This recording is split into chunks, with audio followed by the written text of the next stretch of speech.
రెపరెపలాడిన మువ్వన్నెల జెండా, జాతీయ జెండాను ఎగరవేసిన అధికారులు, ప్రజాప్రతినిధులు.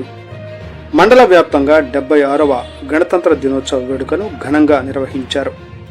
మండల వ్యాప్తంగా అన్ని ప్రభుత్వ కార్యాలయాలు, విద్యా సంస్థలలో జాతీయ జెండాలను ఆవిష్కరించారు. మండల కేంద్రంలోని తహసీల్దార్ కార్యాలయంలో తహసీల్దార్ పద్మావతి, పోలీస్ స్టేషన్లో ఎస్ఐ జగన్మోహన్, మండల ప్రజా పరిషత్ కార్యాలయంలో ఎంపీడీఓ దస్తగిరి, వివిధ గ్రామాల్లో ఆయా సర్పంచులు జాతీయ జెండాను ఎగరవేశారు. ఏపీ మోడల్ స్కూల్ బండి ఆత్మకూరులో విద్యా committee chairman Ramesh Yadav, principal Abdul Rafi ఆధ్వర్యంలో ఘనంగా గణతంత్ర వేడుకలు నిర్వహించారు. ఈ సందర్భంగా భారత రాజ్యాంగ నిర్మాత డాక్టర్ అంబేద్కర్ చిత్రపటానికి పూలమాలలు వేసి నివాళులు అర్పించి జాతీయ పతాకాన్ని ఆవిష్కరించారు.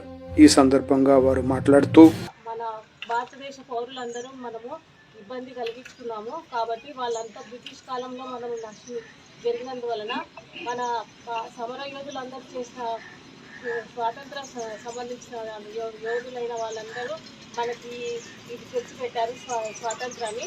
ఈ స్వాతంత్రాన్ని తెచ్చిపెట్టినందువల్ల మన ప్రజాస్వామ్యంలో భారత రాజ్యాంగం మనకు అన్ని హక్కులను కల్పించింది.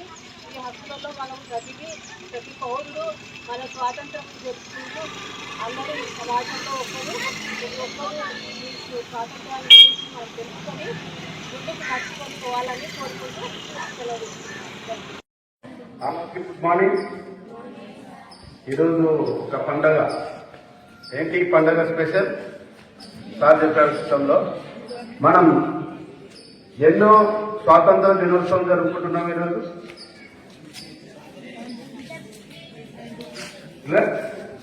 తెలుసా? Very good.